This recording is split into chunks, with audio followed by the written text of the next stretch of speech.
Well, it's just gone 9 o'clock in Washington, so welcome to this of our fourth session for the Global Parliamentary Forum for this year's IMF, World Bank and Parliamentary Network Spring Meetings. My name is Liam Byrne. I'm the chair of the Parliamentary Network that brings together around 2,000 parliamentarians in 140 countries, and it's my honour to chair this morning's session on one of the biggest topics that parliamentarians around the world have got to navigate over the years ahead. This week, we've heard from World Bank and IMF leaders just how challenging today's environment is. It's being described as a crisis upon a crisis. We have got debts which are already sky high in many countries and approaching the level of unsustainability. We've got prices now rocketing, both for food and for energy. We've got hundreds of millions of people now falling back into poverty, and the livelihoods of billions more being eaten into through price rises. But looming above this crisis upon a crisis is one crisis that is bigger than all of them, and that is the climate crisis. When we polled parliamentarians around the world to ask for their priorities for the parliamentary network to discuss, climate change and climate finance was absolutely at the top of the list. And that's why today's session is so important, and that's why I'm so delighted that we're able to bring together a stellar group of policy experts from the World Bank, from the IFC and the International Monetary Fund, along with some fantastic perspectives from parliamentarians around the world. So it's my task to try and keep everybody to time, so I'm going to ask our speakers to try and constrain yourself at first to just 4 or 5 minutes in your opening remarks, and we're going to have a couple of poll questions just to take your pulse and get some of your feedback. And we're going to start with the first question right now, if we could have the first question on screen. By way of starting, we'd like to ask you a simple question really, which is, do you think that your country has got a clear plan to tackle climate change? So do you think your government is doing enough to inform your voters about climate change? Do you think there are clear measures in place to mitigate the effects of climate change? Bottom line, do you think in your country, your government has got a clear plan to tackle the change in temperature that promises catastrophe if we don't do something about it? Please just sort of take a couple of seconds to jump on and give us your point of view on that. And with that, I'm going to go over to our first set of speakers. And I'm really pleased that we've got Mr. Prasad, who is the Advisor and Unit Chief for Monetary and Capital Markets at the International Monetary Fund. Thank you so much for joining us. As we think about this challenge of financing the measures that we need to take to tackle climate change, I guess all of us are looking through a glass darkly. We're looking at this terrible problem of debt levels that are already very high. We're looking at a shortage of projects in our own countries. But we know the IMF has taken some big steps, not least the $650 billion of special drawing rights, which can now be rechanneled through initiatives like the Resilience and Sustainability Trust agreed last week. We heard from David Malpass earlier this week about the $157 billion of lending that the World Bank is about to bring online. We know that IFC is there, but we also know that there are $35 trillion worth of investment funds in funds signed up to Principles for Responsible Investment. So quite how we kind of unlock some of those resources to actually direct it to change on the ground in our constituencies is probably the big question that is on many of our minds here on this session today. But with that introduction, Mr. Prasad, let me hand over to you to get us started. The floor's yours. Thank you, Liam. Honorable members of Parliament and ladies and gentlemen. So climate change has emerged as one of the most critical macroeconomic and financial challenges facing the IMF membership in the coming period. By contributing to a higher frequency and intensity of natural disasters, climate change is already imposing economic and social costs on many countries. In the period ahead, climate change will affect macroeconomic and financial stability through numerous transmission mechanisms, including fiscal positions, asset prices, trade flows, real interest, and exchange rates. While the relative importance of these mechanisms will differ, no country can expect to be spared. Climate change mitigation and adaptation is a global public good that will require an unprecedented level of cross-country policy coordination and financing. The war in Ukraine has raised concerns about energy security around the world, with the perception of the trade-offs between energy security and the need to transition to renewables changing as a result. There is a risk that the transition becomes increasingly complex. In the face of growing concerns about energy security and access to energy sources, the transition may face setbacks for some time. However, the war has made evident the urgency to cut dependency on carbon-intensive energy and to accelerate the transition to finance renewables. So climate finance remains large, and global investment required to achieve the Paris Agreement's climate goals are estimated at around 2.5 to 3.5 trillion each year until 2050.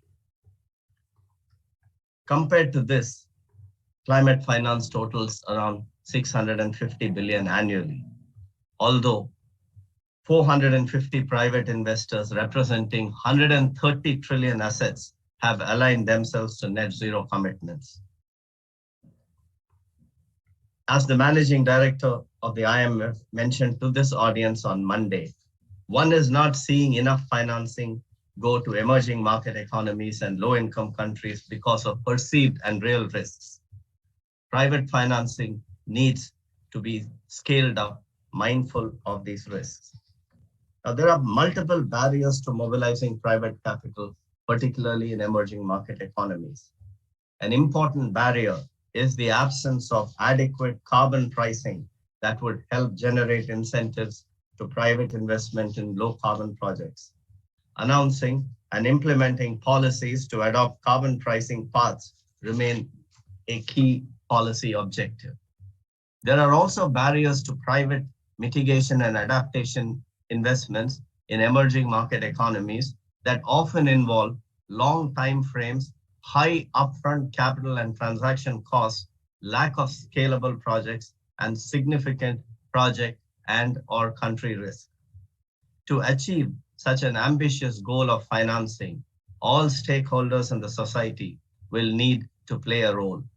The public sector and the multilateral development banks can reduce investment risks and barriers to the private sector by providing equity capital to lower upfront risks, subsidizing informational costs to allow the private sector to have better project evaluation, underwriting country-specific risks for which the private sector may require high premium, providing multi-sovereign guarantees to help achieve higher leverage ratios. Financial regulators also have an important role in creating an enable environment for green projects and incorporating climate risk into the prudential framework. I'll mention two here. First, strengthening the climate information architecture. High quality, reliable, and comparable information will improve the identification of climate risks, enhance financial stability, and foster sustainable finance.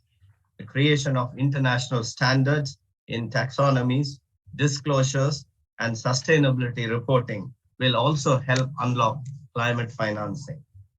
Second, ensuring that financial institutions assess and incorporate climate-related risks in their risk management practices, business decisions, and supervisory practices will also help a better understanding of the risk differentials between green and brown assets. The IMF helps members adapt their financial regulatory frameworks to the imperatives of climate change. We are expanding the coverage of climate risks analysis in our surveillance and capacity development. We are also actively engaged in international initiatives to create better and more harmonized standards to align investments to sustainability goals. Before I conclude, I wanted to mention that the IMF is also stepping up to help, including through a new resilience and sustainability trust, which was approved last week, to channel special drawing rights and address macro-critical long-term structural challenges that entail significant macroeconomic risks to member countries' resilience and sustainability. Our aspiration is to build the resilience and sustainability trust to at least $45 billion. I'll stop here. Thank you very much. Brilliant. Thank you very much indeed. And thanks for putting some numbers on the RST as well, which was agreed by the board last week, and where a number of parliamentarians around the world are now joining forces to encourage our governments to maximize the number of SDRs which are shared back into those funds. They're no good sitting in reserve accounts doing nothing in richer countries when they're needed right now in lower income countries. Excellent. Demetrius, let me turn to you, if I may, now for the World Bank. Startup at 10. You're a global director in the infrastructure practice group at the World Bank. Thank you so much for joining us. And in your remarks, if you could touch on a really exciting development from the World Bank this week, which I think is going to be a super important part of how we steer policy this year, the new CCDRs, if I've got the acronyms right, that is going to be a really important tool for many of us. But Demetrius, the floor's yours. Over to you. Thank you very much, Liam, and it's a great pleasure and an honor to be joining this group and to have a discussion with members of parliament from around the world. And as Prasad said, we are now still coming up from the crisis of COVID. And before even that one is over, we have the tragic war in Ukraine and other conflicts around the world. But we still need to think about resilient, inclusive recovery. And climate change continues to be one of the greatest threats to alleviating poverty and boosting shared prosperity. The World Bank Group continues to provide more than half of all multilateral climate finance for developing countries. And we do provide about 2/3 of climate adaptation finance. We have also committed to align all our financing flows with the Paris Agreement starting from 2023. Now, we also have launched what we call the CCDRs. These are our country climate and development reports for over 30 countries. And I think the emphasis is that when we talk about climate, we want to make sure that we pair the idea of climate change and the challenges of climate change with the opportunities for development. And we feel that this can be used as a resource by parliamentarians to help strengthen the national systems in responding quickly and effectively to climate threats, while also looking at how our responses to climate change and investments for climate change can contribute to the development of their countries. We believe that members of parliament have a critical role to play in ratifying, monitoring, and holding governments accountable for climate commitments and for shaping supportive policies and budgets. The leadership of all the members of parliament has considerable implications for achieving the COP26 commitments for the whole world and the 2030 agenda for sustainable development. Now, I would like to briefly focus on a few key points regarding the situation we're finding ourselves today with the energy markets in upheaval, highly volatile prices, and in some cases shortages of energy, and how this impacts the world's economy and how it impacts one of the key items that everybody cares about, which is also food security. So energy and food are tied together and they tend to correlate as we move forward. So I think in the short term, we're all looking at approaches that can alleviate the difficulties that we're facing. And our advice has always been, and it's even stronger today, that it is important that governments, as they think about helping their populations with dealing with these high prices, is that they make sure that they target the subsidies to the needy, rather than providing blanket subsidies that are inefficient and very costly, and they're very hard to finance. So that is one of the key messages that I would like to share with you and for everyone to bear in mind as we're dealing with this difficult situation. I would also like to remind everyone that energy efficiency is always a no-regret strategy when we're dealing with energy difficulties.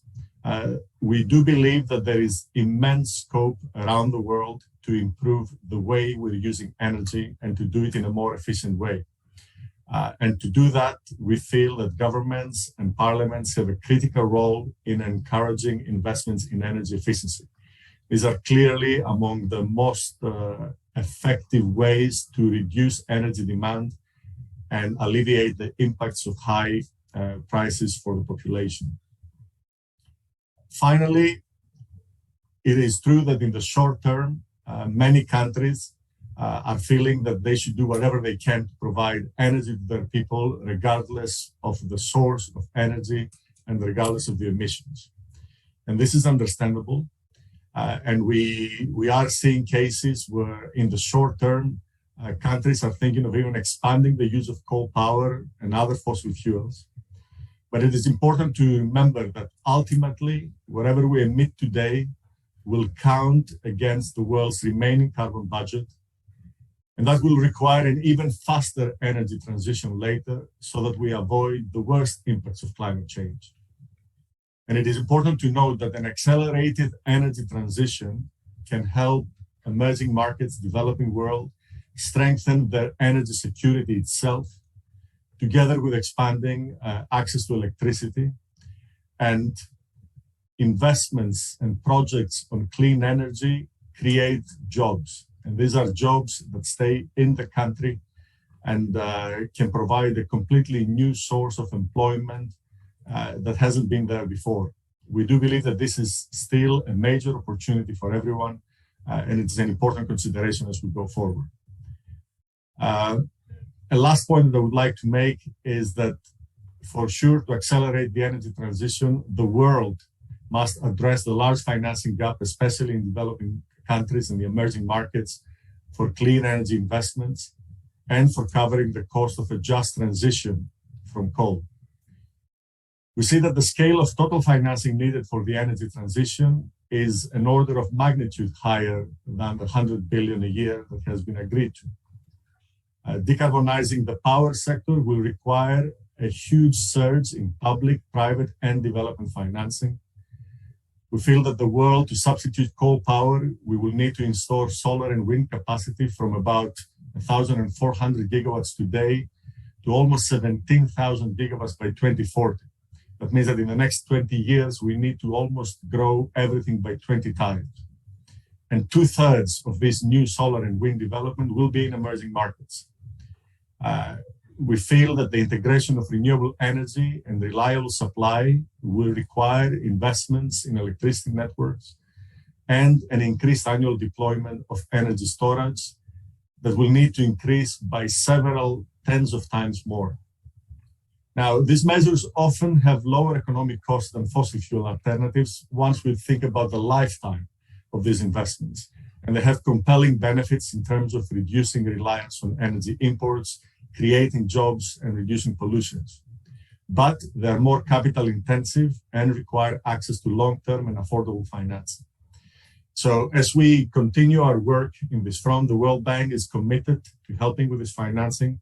And we're looking forward to helping governments and helping the states that we work with to create the enabling framework so that all these investments can come in. All starts with having the right legislative action and then establishing the right institutions that can provide the right environment for the investments that are required for the energy transition. Let me stop here, and I'm looking forward to the conversation and answering some of the questions that will come later. Thank you. Brilliant. Demetrius, thank you so much. And thank you so much for setting out both the scale of the step change, which is going to be needed, and some of the dimensions of the roadmap that each and every country is going to need to put in place. So the IFC, the International Finance Corporation, is obviously going to be pretty critical to helping us close that financing gap and mobilize the resources to close that financing gap. So it's a real pleasure, Anoop, to hand over to you now at the IFC to share with us some thoughts before we turn to our second poll question and to our parliamentarians. And for those of you who are already beginning to think about questions Please don't keep them in your mind. Please put them in the Q&A. We'd like to try and get through as many questions as we can over the course of this morning. But Anoop, over to you. Thank you, Liam. So first of all, thank you for the invitation. It's an honor to be here. I'd like to thank the members of the Global Parliamentary Network for joining today. You have a critical role in fighting climate change because of legislative power, as was just mentioned by both Prasad and Demetrius. And you have the power to put your countries on the pathway to reach Paris alignment. And we see you as critical partners in this process. Both Demetrius and Prasad touched on several subjects that I will touch in passing, but I will also take the private sector perspective in this, given that the first thing that comes to mind is it's not public sector money that's going to finance all the needs there, and it's the private sector that's going to do it. So the important thing is we need to recognize the urgency. Two recent reports from IPCC have made this crystal clear. The dangers of climate change are mounting so rapidly that they could overwhelm our ability to cope unless GHG emissions are quickly reduced. If we wait much longer to invest in adaptation, the cost of defending communities could exceed what many countries can afford. So there is an urgency that I just wanted to highlight as we've seen from the last two IPCC reports.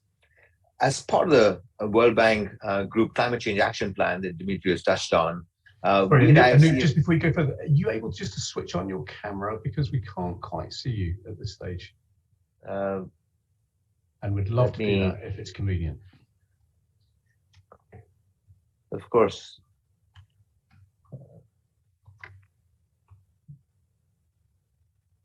Is that on now? Yes, there we go. Wonderful. Thank you so much. Sorry to interrupt your flow. No, I thought it's gone back off. The camera has gone back off. Oh, we've lost you again. Okay. I'm not sure what is happening, but can you see me now? We can't. Okay. Okay, let me continue. Carry on. Given the time. You carry on, and let's hope by magic it returns. Well, let's hope. So, as talking about the Climate Change Action Plan, we at IFC have ramped up our ambition to help countries advance climate action. And essentially, most of you know that the two key goals, apart from the CCDR that I mentioned, is to increase climate finance as a percentage of our business to 35%, and to be Paris aligned with milestones in 2023 and 2025. And these are really heavy, this is heavy lifting on our part that we've been doing for the last few years to try and get to this point. And I want to share some of the lessons with respect to that, which you as legislators would be able to incorporate in attracting capital to climate action. So on climate mitigation, when we started looking at projects, the first question we ask at the project design stage is if there is a lower GHG pathway for the project. IFC invests in climate solutions across different sectors to achieve a goal of low GHG development. And this has taken on different forms in different sectors. And to give you an example, IFC invested in Indorama, which is going to recycle 50 billion plastic bottles a year by 2025. So it's an example of how we're trying to lower the footprint, leveraging the private sector. In IFC's own power portfolio, more than 70% of our power portfolio is renewables today. And this journey started many years ago for us. On both climate adaptation and resilience, leaders across the public and private sectors will need to translate what we are seeing from the climate science into action and through systemic risk management. We've started just doing that with our emerging market clients. So as part of our Paris alignment framework as well, we evaluate every project for climate risk exposure and help identify measures to reduce that risk. So, and this is an important piece that I want to leverage on as we speak about what you as legislators can do. And finally, we've seen the growth of standards and taxonomies to scale up green finance for both mitigation and adaptation. Take green buildings, for example, where IFC's developed a standard and an easy-to-use tool called EDGE that allows builders, financiers, buyers, and other stakeholders to identify ways to attract a green label by reducing energy, water, and material use. Dimitrios talked about energy efficiency. We've got to find the opportunities in each and every sector that can bring benefits in just not economic, but there are benefits for the environment. Now, the green buildings are not much more expensive, but there is a perception that they are, but they lead to better sale values and lower operating costs as well. And of course, a lower footprint. And thanks to EDGE and a comprehensive package of economic, financial, and fiscal initiatives, between 2020 and 2021, over 20% of new builds, for example, in Colombia, were certified green, up from 1% in 2017. So here's an example of a country that has taken legislation and introduced it in this sphere. Our work on green buildings has inspired us to take action on the resilience sphere.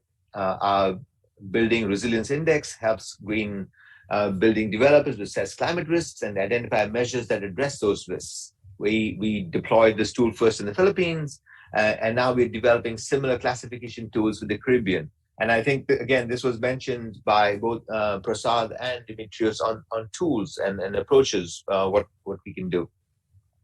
What can you do as leaders in your own countries?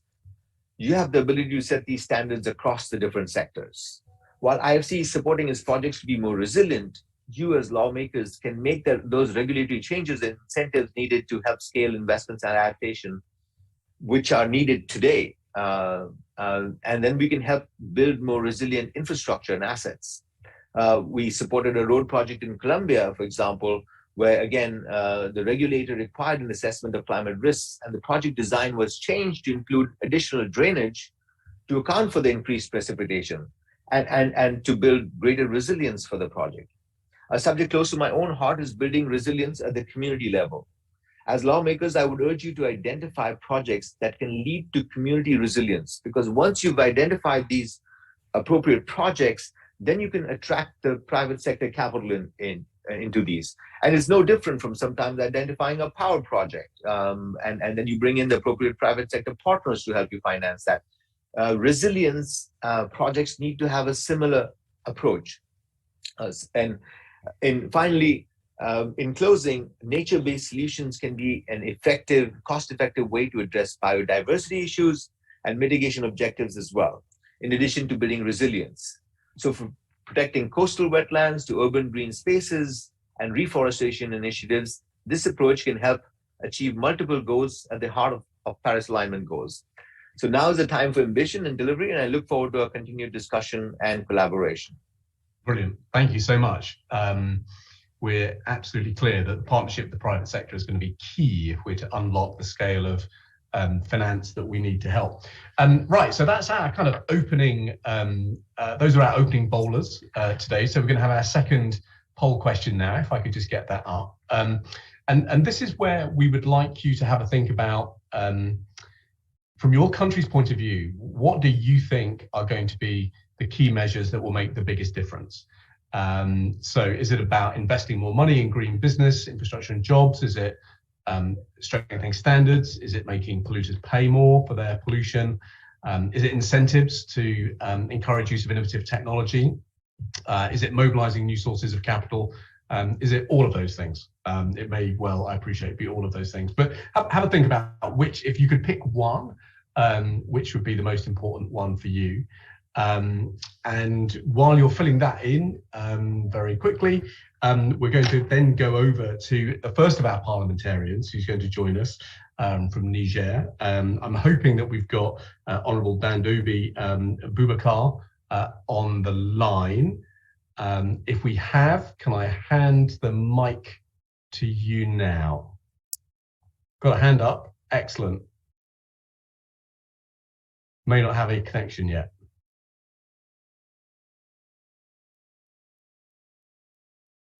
Let me try and come back to Dandobi in that case. Rosa, I wonder if I could go to you in Canada now, Senator Rosa Galvez. I wonder if I could now hand the floor to you for a few remarks, and then we'll just change the order a little bit. Yes, you're loud and clear. Thanks so much for joining us. Over to you. Yes, dear parliamentarian, thank you for the invitation and your presence today. We are living concomitant crises. Planetary systems are at a tipping point. Climate chaos, COVID pandemic, war, and looming financial crisis. To solve them, we need to see the interconnections and the co-causality. In the last year, my office devoted time to compile clean and just recovery policies around the world and resume in a white paper called Building Forward Better. At the same time, it became evident that bigger barriers to an orderly transition and bold climate action is the delayed participation of the financial sector. The arguments in support and gap analysis are presented in a second white paper called Aligning Canadian Finance with Climate Commitments, which led to the introduction of a new bill in the Senate of Canada called the Climate Aligned Finance Act. Visit my website for copies of these documents. It's clear that we will not achieve climate targets without the full and proactive participation of the financial sector. In Canada, this sector massively supports high-emitting industries with billions of dollars in direct funds. For example, Export Development Canada supported the fossil fuel industry with between $8 to $12 billion per year from 2015 to 2020, a direct contradiction of the Canadian government's stated objective of reducing subsidies and greenhouse gas emissions. On top of that, the 6 biggest Canadian banks have provided with almost $700 billion in financing and invested $125 billion in fossil fuels companies since 2015. What can that money do with renewables?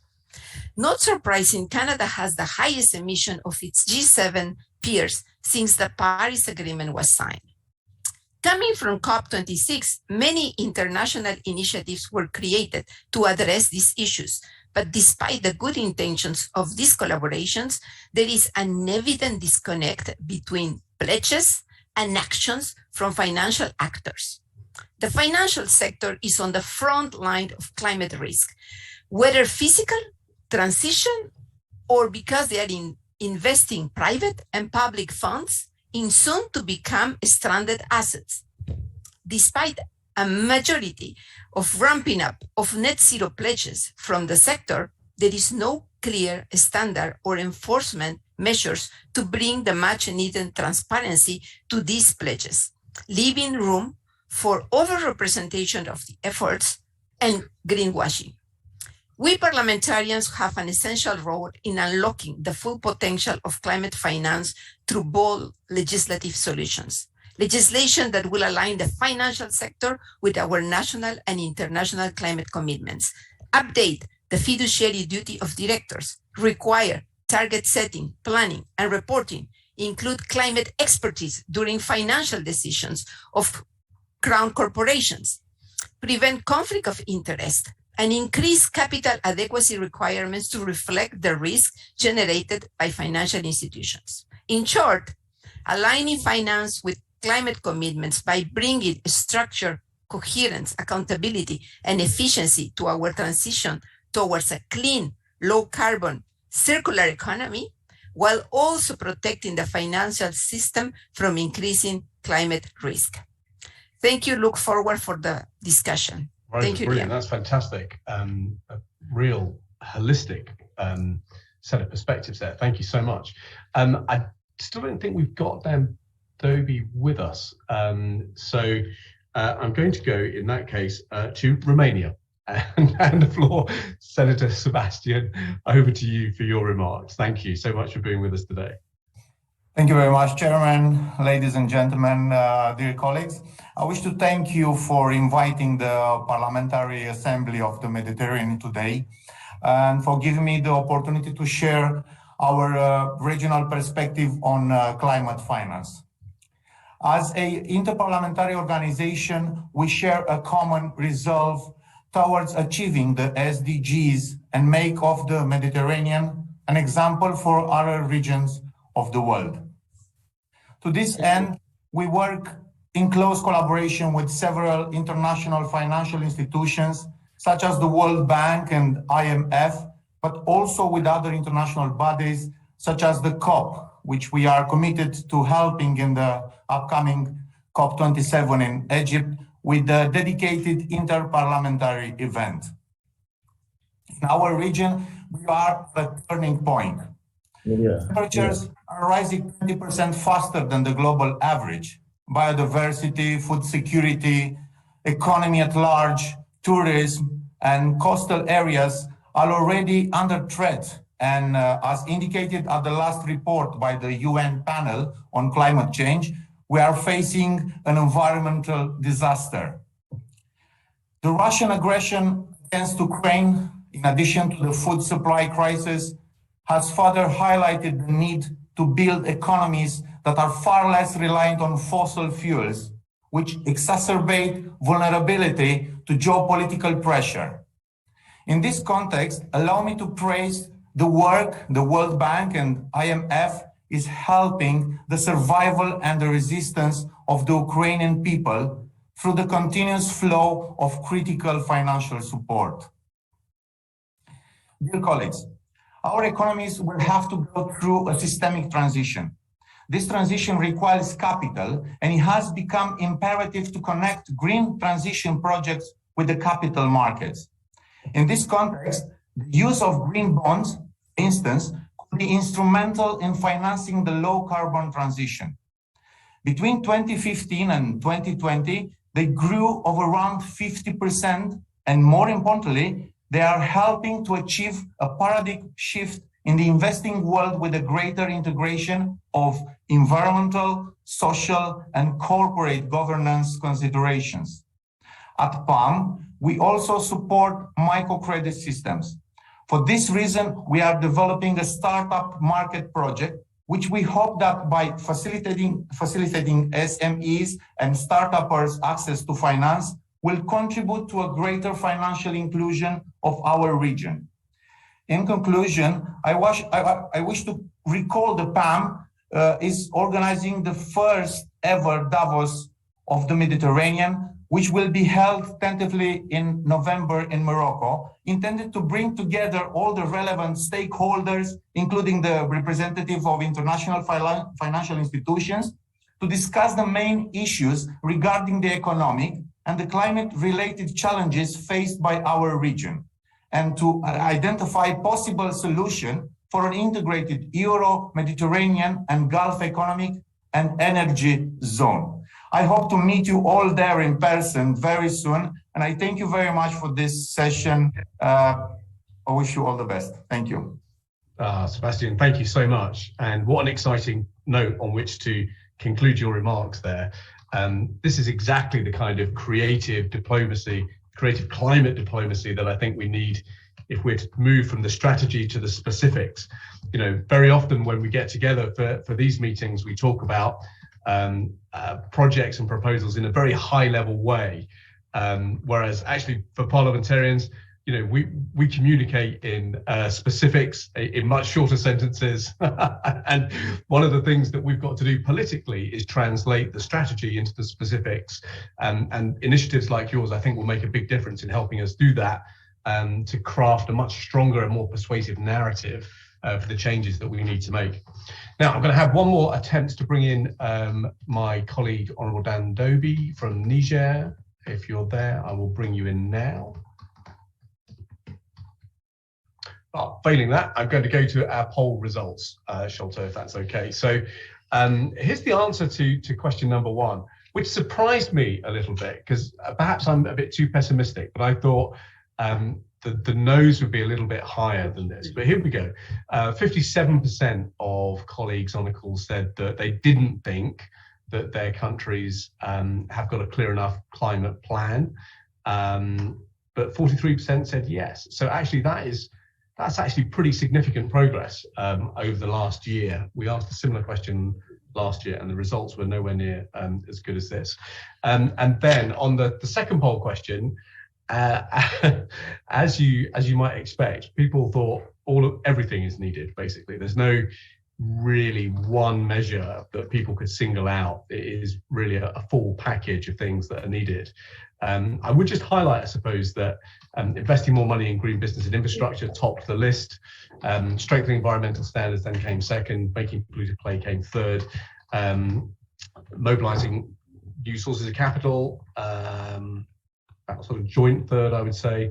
Less support for incentivizing use of innovative technologies. So these polls were always super illustrative, very, very helpful in helping us frame some of the discussions that we have to organize as the Parliamentary Network. So thank you so much for your input on that. Now, what's great is that we've got a little bit of time for questions, and what is fantastic about these events is that we're able to do a tour of the planet very effectively and very quickly in gathering together questions. And the first few questions I'm going to take up from Africa. So Cedric from South Africa makes a very good point, which is that it is low-income countries and developing countries which will often bear the brunt of climate change and the weather disasters that come with it. He highlights in particular the terrible floods in his part of the world, which recently claimed the lives of 500 citizens there and caused immeasurable damage to infrastructure.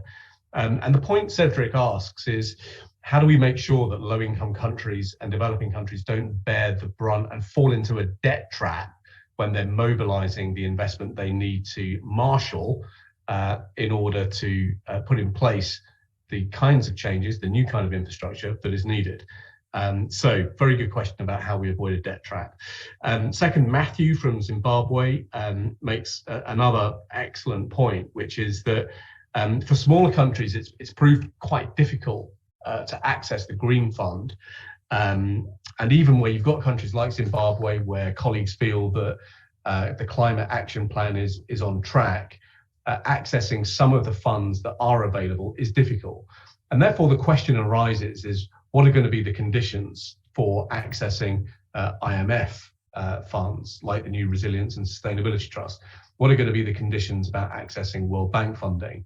There are lots of colleagues I know who have expressed concern that to access special drawing rights, for example, you need to be in an IMF program, and that then raises issues about, is the conditionality too tight in order to qualify for climate-related investment? That will be a question that I think we will return to, but it would be good to get a view on that today. And then a great question from Burundi, which is about the loss of 38 tons of earth from the country each and every year. Erosion of natural resources and soil degradation, really significant problems there.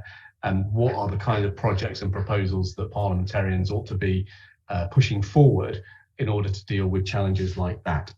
So, good, strong questions to get us going.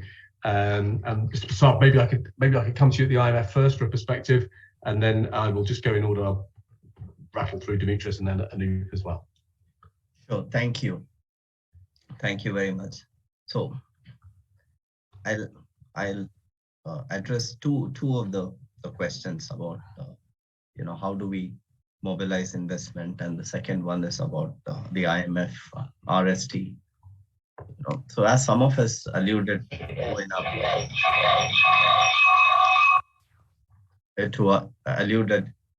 in our presentations, right? Everyone has a part to play in climate financing. So we in the IMF, we feel that you have your NDCs and you have your targets by anywhere from 2030 to 2050 or 60.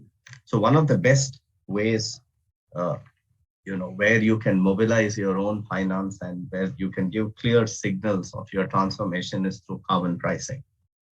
So it's not easy to come out with carbon pricing in different countries, but as parliamentarians, all of you have a role to play, that to tell the people that that reducing a robust price for carbon emissions is critical to redirect investment away from carbon technologies in fossil fuel.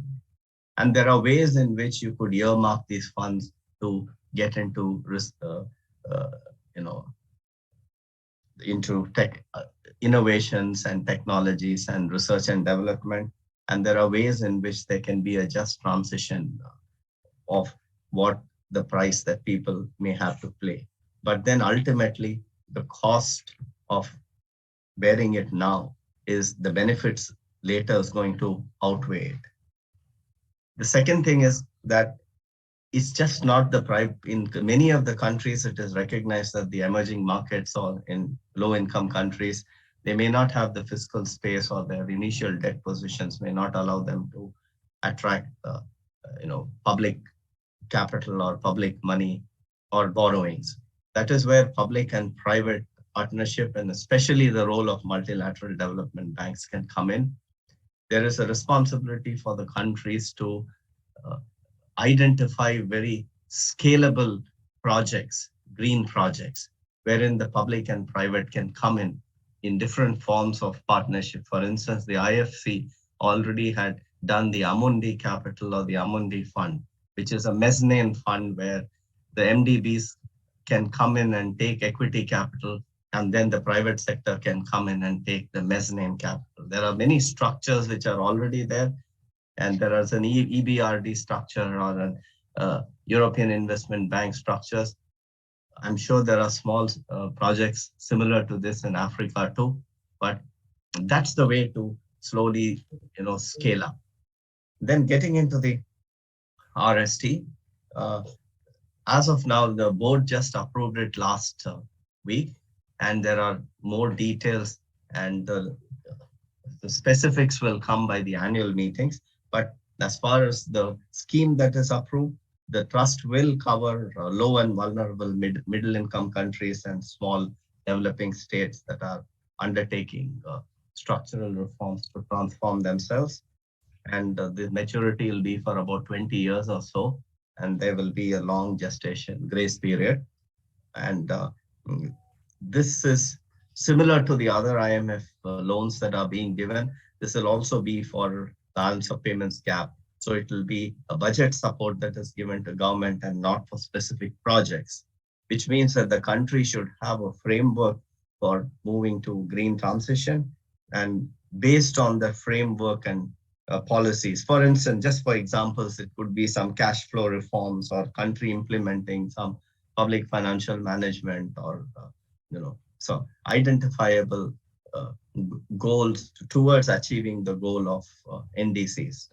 And there is a limit of around, it's a share of the quota on which the IMF would give loans to these countries. I think 75% of the membership will benefit from this scheme when it finally comes out by the annual meeting. And after that, I think it will be ready to go on the ground.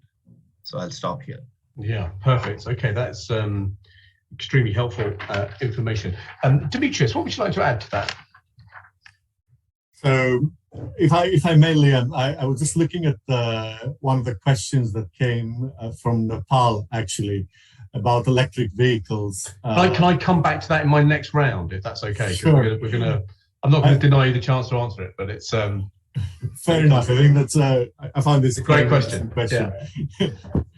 So, look, in terms of the broader financing questions, I think as others have said, as Prasad and Anouk have said, I think the challenge that we're all facing is how do we make sure that we use the limited public finance that we have to leverage a lot of private investment.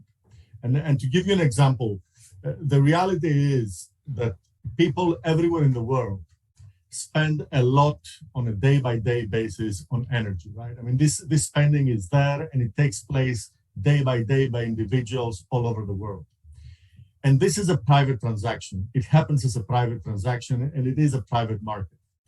So the challenge that we have is that when we're dealing with investments on cleaning up the energy system, is how do we make this day-to-day spending to be well linked with the long-term investments that we need for clean energy. I think this is the major challenge. And the way that we feel the best use for public finances, first of all, use it to create the common infrastructure that then will allow a lot of private investment to happen. So for instance, investments in the transmission network, investments in promoting energy storage projects, they can then leverage private investment in clean energy 10 to 20 times. And we have done this, we have seen this happening. And I think the trick is to create the environment that will allow all of this to happen. So we need targeted public finance, and then we need the right enabling environment to allow the private sector to come in. And the enabling environment is based on the right legal and regulatory and institutional framework. And I think that is where the opportunity and the big influence from all the members of this group can come in and play a significant role. Thank you. Excellent. So just ensuring that we create the right platforms becomes incredibly important. Yeah, that's a very important insight. Anoop, let me just ask if you've got any one of those questions that you want to come back in on. Thank you, Liam. I will focus on the question of finance as well, just adding to what Dimitrios and Prasad have mentioned. When we look at the space, and I think it was referred to as the risk capital, the equity capital that needs to come in. There are different kinds of capital. And this is where I think parliamentarians, when you look at it, you create an environment for the different types of capital to come in. If it's, most people are looking for grant funding, that's going to come from the public sector sources. The private sector is not going to cough up for the grant funding. And this especially is important for capacity building. And because often there is a interest in doing something, but there's a lack of capacity to make it happen. And we've been spending, as the World Bank Group, a lot of time and effort on that, whether it's with regulators or private sector partners to do that. So I think attracting capital of different kinds, capacity will be one of the first things that come to mind. And then, of course, as Dimitrios mentioned, the regulatory environment. When you look at renewable, for example, in solar itself, rooftop solar, do you have the regulatory mechanism by which I can sell back into the grid? Do you have appropriate structures to attract that capital? And then finally, while IFC have financed these projects directly, we leverage ourselves through financial institutions and private equity funds that look at the smaller size transactions that we may not be able to do ourselves. So half our business every year is almost through the FIs, which work with those kinds of projects. So there are multiple avenues, I think, to attract that capital. It's regulatory capacity, as well as I mentioned, in the adaptation context for the parliament, for the leaders in the countries to take the role in framing those projects, and then developing appropriate ways to attract that capital into the country.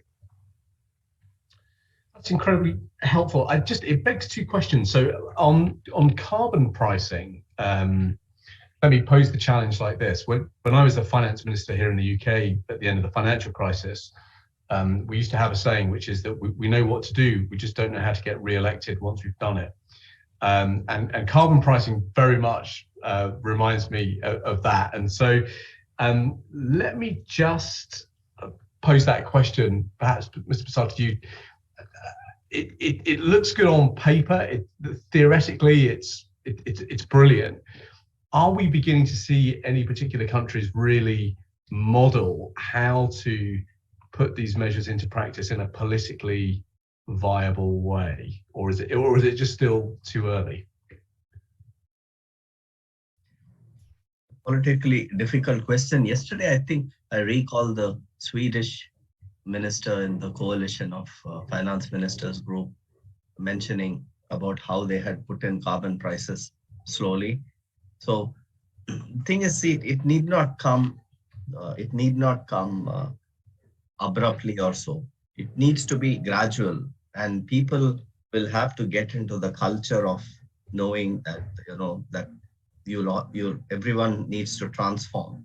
And in this, the point is the government has a role there when it imposes carbon price to make sure that on the side, at least temporarily, there are some sort of subsidies, or there are some sort of money that is being allocated that brings down the pains that the poor people are going to Yeah. So yeah, no, so no shock therapy. Yeah, sort of. It can be gradual.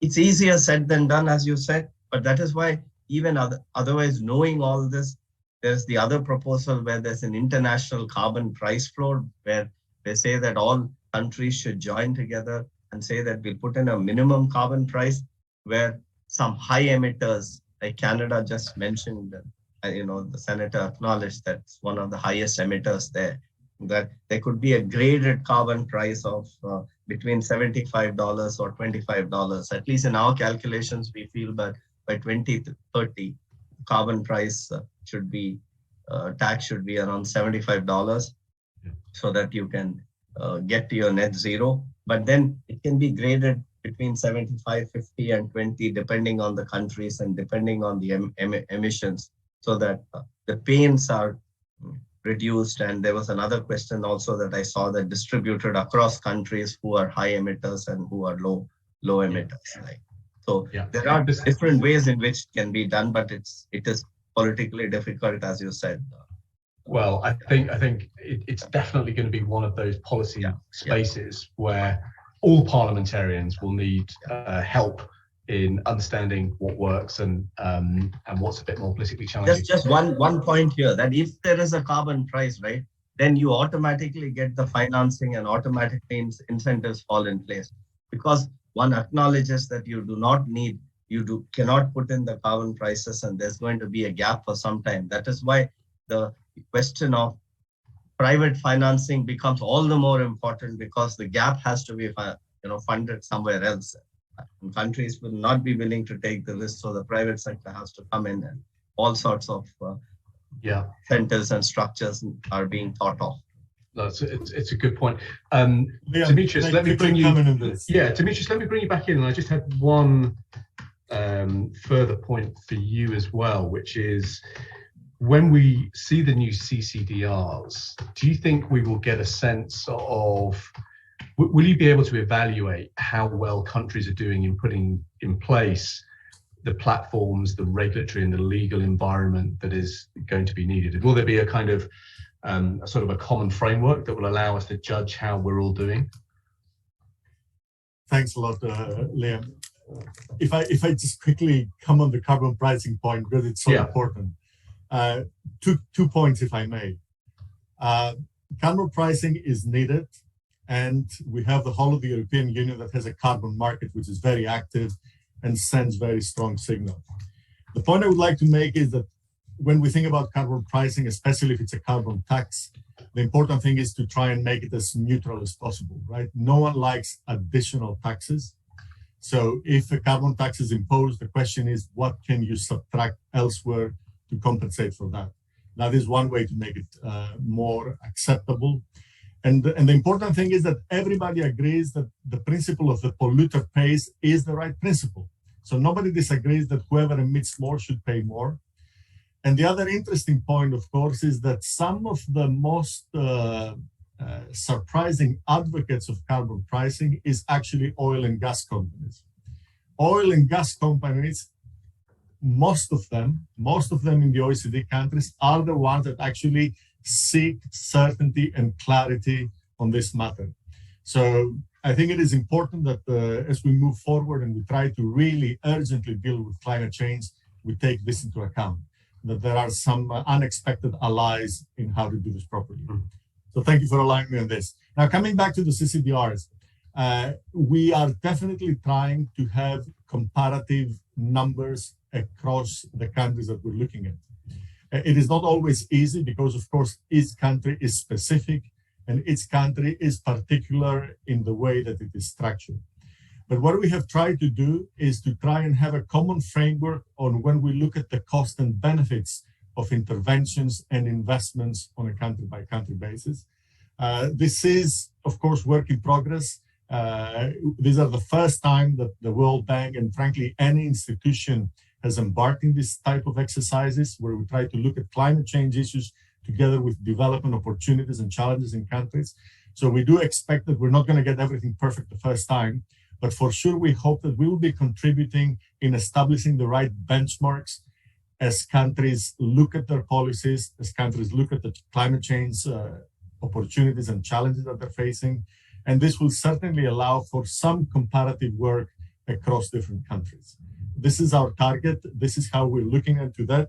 And I hope that, we will start getting the first results and share them broadly in the next couple of months. I think the first ones will start coming out. We are now going through intensive internal quality and review processes, which, as you can imagine, are very exciting and not straightforward. It's intensive work, but I think it is a good start, and we hope that it will contribute to the world's thinking about climate change, both at the country level and internationally. Definitely. I know you won't be short of constructive feedback from all points on the compass, but it will be a miracle if you get it right first time. But it's just such an important piece of the puzzle, and those benchmarks will be really welcome. Now, I've got another round of questions, but I'm going to see if I can go to Niger first, and I'm going to see if I can bring in Honourable Dan Doby, who I think has got some tech support. Over to you in Niger, if you can hear me.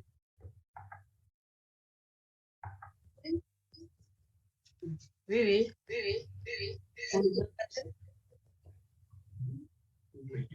Oui, vous nous entendez? Yes, can you hear us? Yep, you're loud and clear. Thank you for joining us. Thank you for persisting.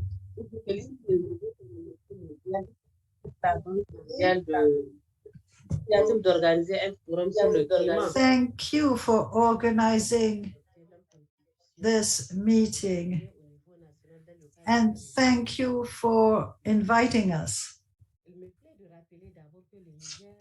I'm happy to remind you that Niger is not a major emitter,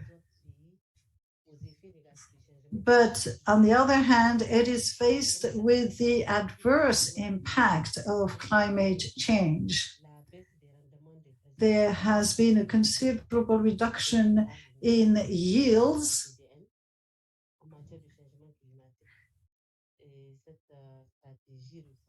and our strategy is based on a number of national priorities. For us parliamentarians, we give major importance to these aspects.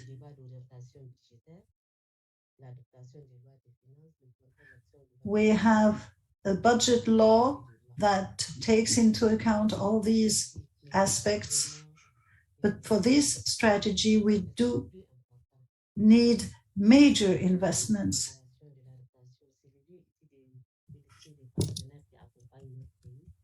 The interpreter apologizes, but the sound is not sufficient for interpretation.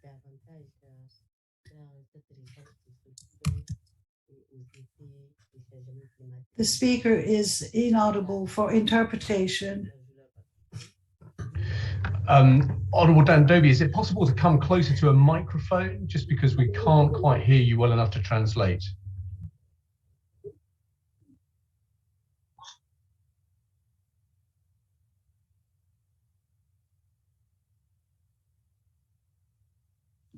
Ok.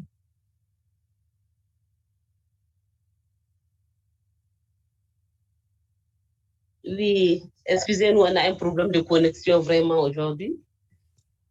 We are sorry, we have this connection problem today, but as I was saying, the government and its partners are have made a number of decisions, and we as parliamentarians are going to strengthen our supervision in order to really emphasize and make sure that the government fulfills its commitments in this respect. Can you hear me better now? Yes, we can. Yes, we can.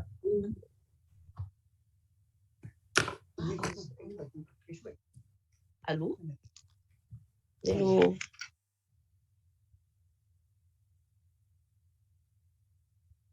Ok, ok. Donc, je disais que... As I was saying, Niger has revised its strategy in terms of climate change. It is based on a number of policies and strategies and development priorities that integrate fighting poverty. But all those strategies really require major investments.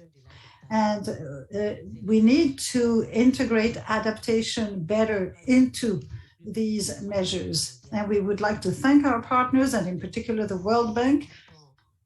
And we would also like to request even more support so that our country can really face the impact of climate change. As I said earlier, by 2080, the temperature rise is going to lead to a reduction in agricultural yields in Niger.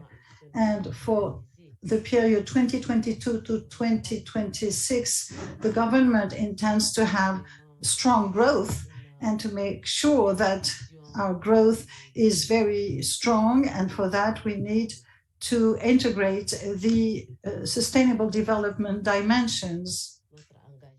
This is what I want to insist upon. As I said, as parliamentarians, we're going to support all those measures that have been put in place through the debate on the preparation of the budget law and other finance measures. In all these respects, we, as the previous speakers said, there is a need for synergy in our action. I want to thank you for your attention. Perfect. Thank you so much. And thank you so much for persisting with your connection challenges there from Niger. Let me come to the final round of questions before I invite people to give us some closing remarks. And I'm going to bring in my parliamentary colleagues as well. So the questions, we've got 2 or 3 questions that have come up now, which are just brilliant. So Ramesh from Nepal makes this really good point that in Nepal there is some challenges with currency right now. Foreign exchange reserves are under pressure. That means that there's a ban on luxury imports such as electric vehicles.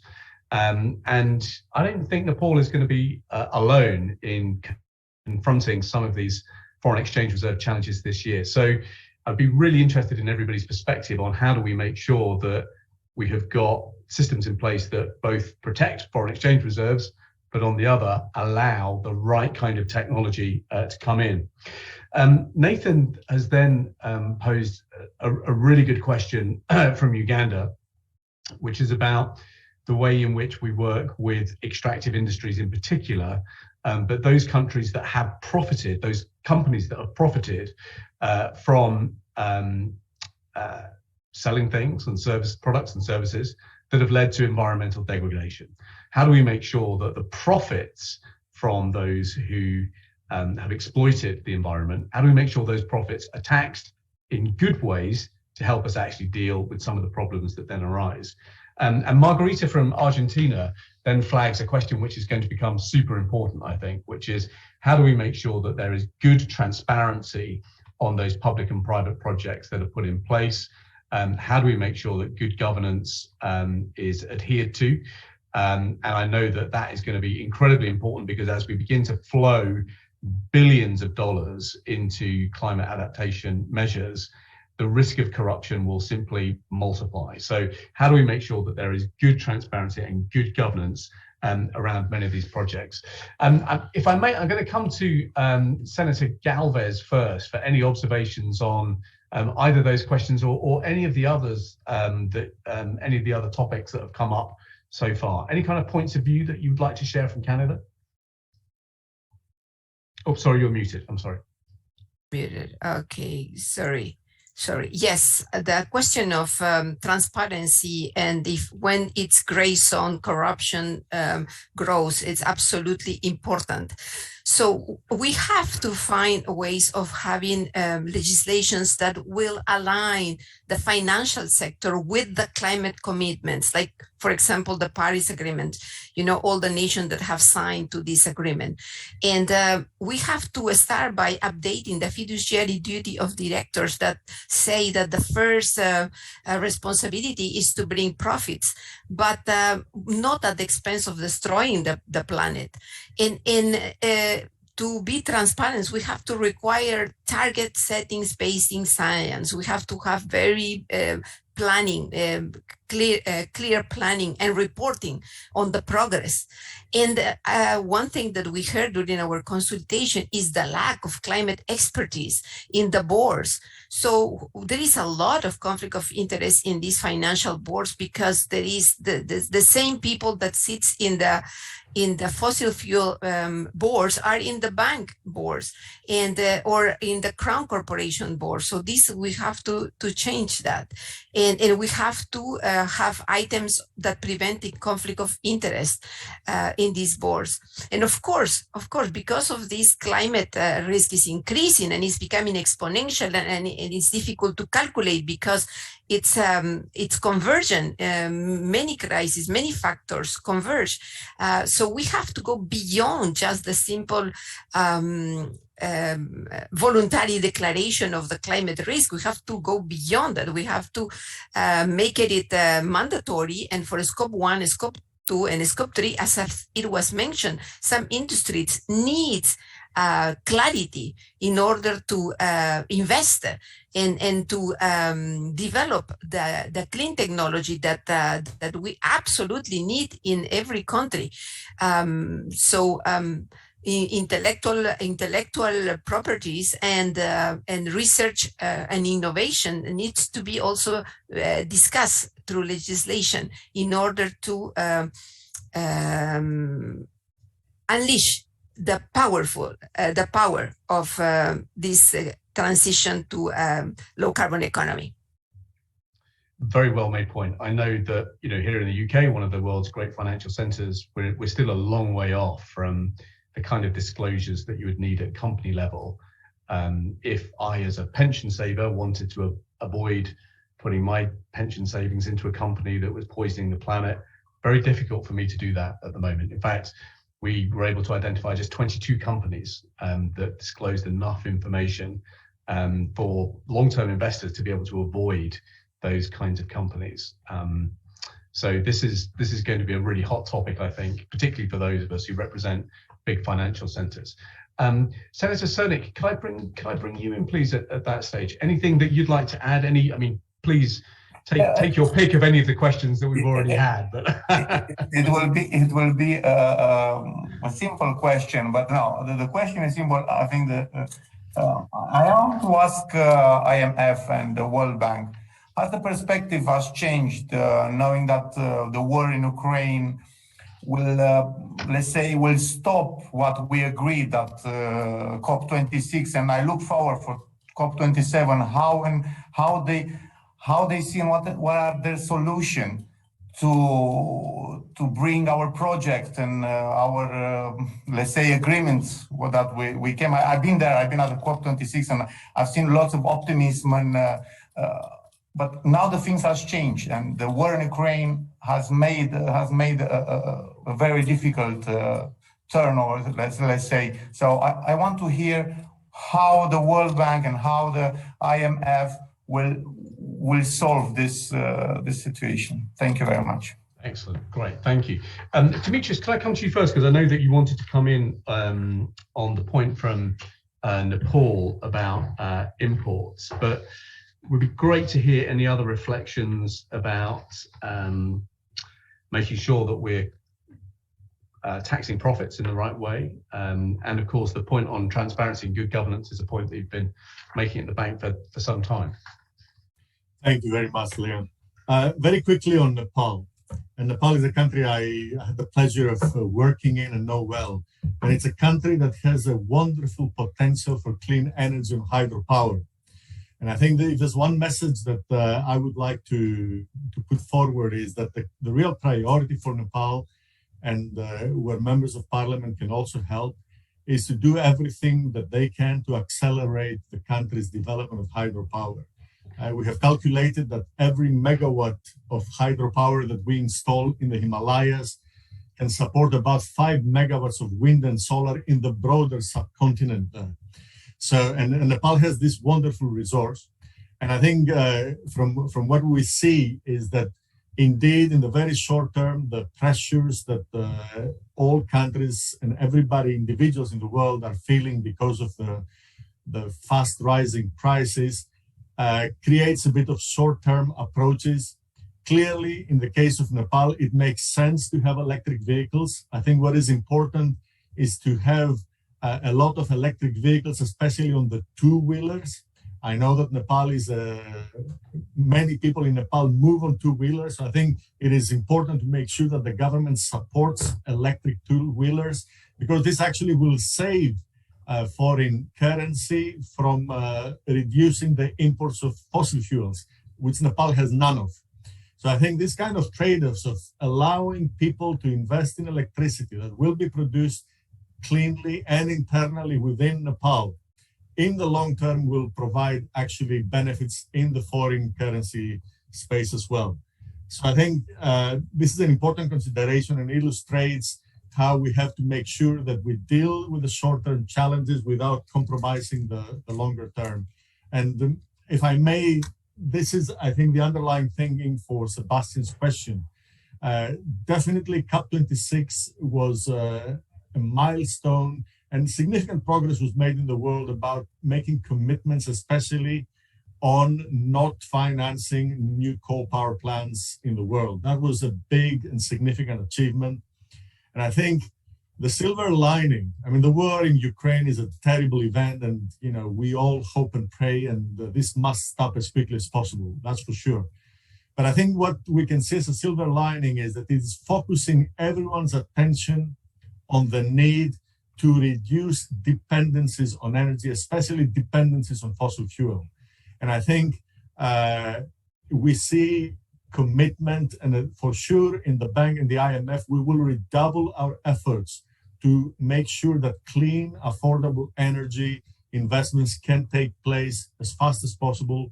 And we will want to do everything we can to help countries with creating the right environment so that investments can take place.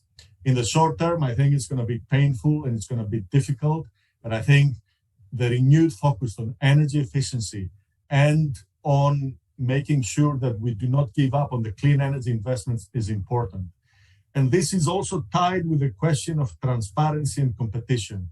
What we have seen again and again around the world is that countries can achieve the cheapest investments, the cheapest tariffs on projects when they bid them out through transparent auctions in a competitive manner. And this is true from the North Sea offshore wind in the UK all the way to the achievements that we have seen in India with solar power and elsewhere in Morocco. So we know that transparency and competition works. We're there to support it. And this is indeed the medium term and the longer term way to have clean, affordable energy and save the planet as well. And we need to stick with this approach as much as we can. Thank you. Interesting. Very good point as well on post-Ukraine. The extraordinary statistic I heard the other day was that if we doubled the amount of retrofitting in Europe, for example, you could do away with Nord Stream 1. It's just, it's hard to finance retrofitting, but it makes an enormous impact. Mr. Prasad, let me come to you next for views on any one of those questions that has come up. So thank you. So I wanted to second what Demetrios just mentioned about Ukraine, and these could lead to, there could be short-term trade-offs between energy security and the need to transition to renewables. But then in the long term, this will need redoubled efforts, or this only underscores the importance that you have to wean oneself away from the fossil fuels. And in the long term, countries need to be incentivized to accelerate the transition of, for transition to renewables. And this also means that the governments, right, should develop policies to support the vulnerable parts of the population that might be affected by the high energy prices, so that there's a just transition. So that is very important on the role that the governments play in this regard in the short term. And there was a question on governance and corruption. So I just wanted to mention that the IMF promotes good governance in two main areas: the management of public resources through reforms covering public sector institutions, and development of maintenance of a transparent and stable economic and regulatory environment. And together with the World Bank, we assess member countries' compliance with transparency standards and transparency principles. So in the area of climate, there's a lot of work in the international arena, and the IMF is a part of this, on improving the information architecture, that is identifying what the data gaps are, identifying good standards for disclosures, minimum common standards for disclosures, and then coming in with common principles for classifications, or what commonly we call taxonomies. These are very important because unless you have good data and disclosures and taxonomies, there could be greenwashing. So money that is meant for green projects could be diverted into other projects for lack of definition. So we are working a lot with international standard bodies, and including the World Bank and including many governments which are very interested in this, on developing these standards. Perfect, thank you. And Anoop, anything to add to that? And indeed, any observations on some of the changes we may need to make at corporate level around fiduciary duties and so on? So I think I go back to a couple of things, Liam. One is on the capacity. So we've got, for example, a training program on climate risk for banks. We've got different things. We've got a training program and helping them green their assets, to say, okay, what is it in their book that they can green? And Prasad mentioned Amundi. So as part of that transaction, for example, that was the demand side. So there we created a structure and said, this fund will buy the green bonds of emerging market companies. But there's a supply side issue. And the supply side issue is helping these countries in the emerging market context actually create those green bonds and sell those green bonds. And that supply side issue we've tried to address through training on green bonds. But a separate piece that we've been running now is for training on climate risk, both for the senior staff, the working level staff, as well as management and board of directors, to take positions appropriately on that. I think, so though that's an important part, I think overall, it begs the question in some cases, and this may be a little controversial, all things being equal. So we want to keep our profitability and we want to have this change. And so I think that's a hard one to swallow. I think the trade-offs we need to recognize, the trade-offs we need to make in the short term and the long term. I think somebody wise said, never let a good crisis go to waste. And today we are in that situation. Let's not let that crisis go to waste. And this is a time for accelerating renewable energy efficiency. Those programs, I think there may be pain in the short term, but there are gains in the long term, as Dimitrios also mentioned, in terms of, we're talking about capital. Foreign exchange needs will reduce if you no longer have to import all that fossil fuel, right? If you produce the energy domestically, reduce the consumption. So I think there are different ways, and this is where, as legislators, people can come in and put the appropriate frameworks to enable that change to happen, which is so urgently needed. Yeah, perfect. Great. Okay, well, the clock's against us, so we're down to our final 6 minutes. And because of this, because everyone has been very disciplined, we've got time just for a very short set of questions now. So please just pick up what you can from this. So Camilla from Argentina makes the question, given that new clean technology is often expensive, it's always expensive for early adopters, and it's therefore sometimes difficult to strike accessible prices and also to find credit for new, more expensive clean technology. How do parliamentarians work with the fund and the bank to help resolve that problem? Vanessa from DRC, a great question. DRC, home to the second largest forest, got a unique role to play in stabilizing the global ecosystem. Are there special programs which are going to be needed to help support those parts of our planet which are in and of themselves global public goods? And then the final question from me really goes back to a book we published last year on just transitions.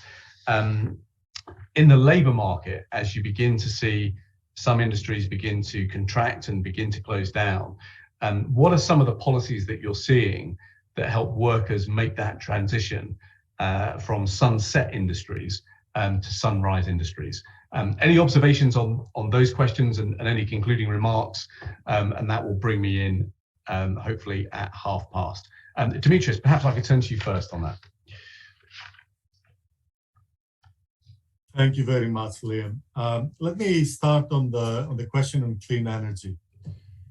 The clean energy at the moment, and for most of the emerging and developing markets, because emerging and developing markets have some of the best resources of solar and wind, is actually the cheapest form of energy, as long as you can finance it.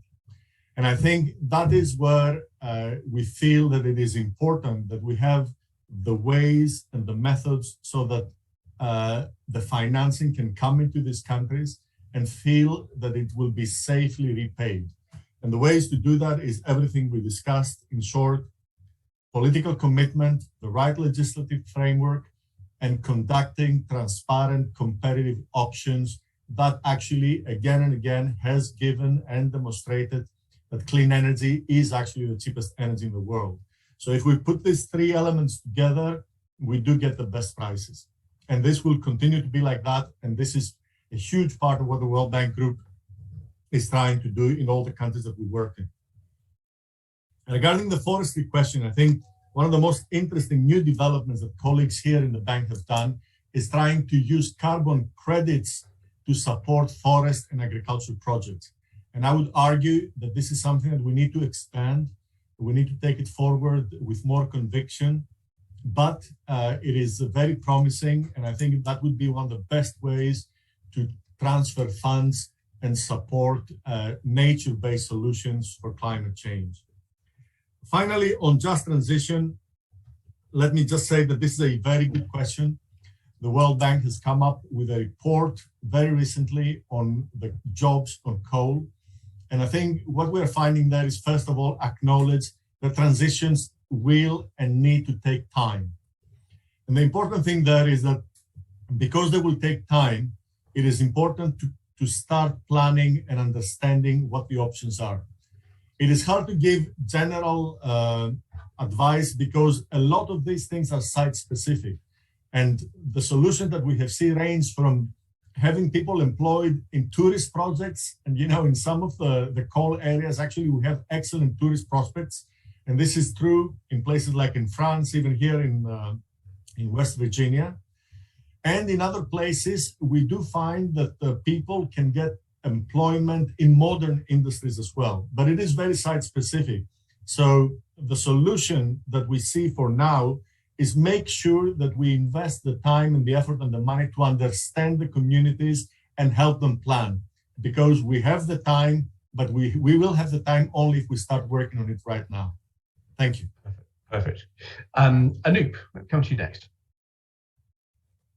Thank you, Liam. So just one quick point, I think Demetrius covered it well. Blended finance and crowding in new technologies. We've seen that in the past. It has worked very well. I think it was Prasad who mentioned smart subsidy. This would be the smart way to bring in public and private capital together to accelerate new technologies. We're seeing that in battery storage. We're testing that in a few places with public money to reduce the cost, to reduce entry costs. We've seen the cost curve for solar come down.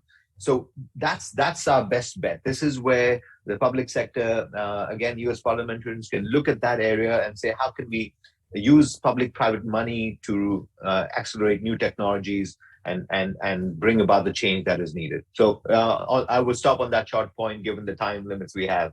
That's great. Thank you. Mr. Prasad, final word.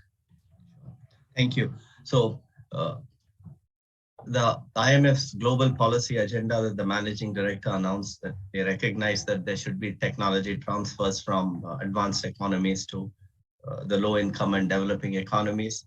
So that's one thing. And on the just transition, like within countries, we must recognize that decarbonization would impact vulnerable households. So fair compensation measures will be required.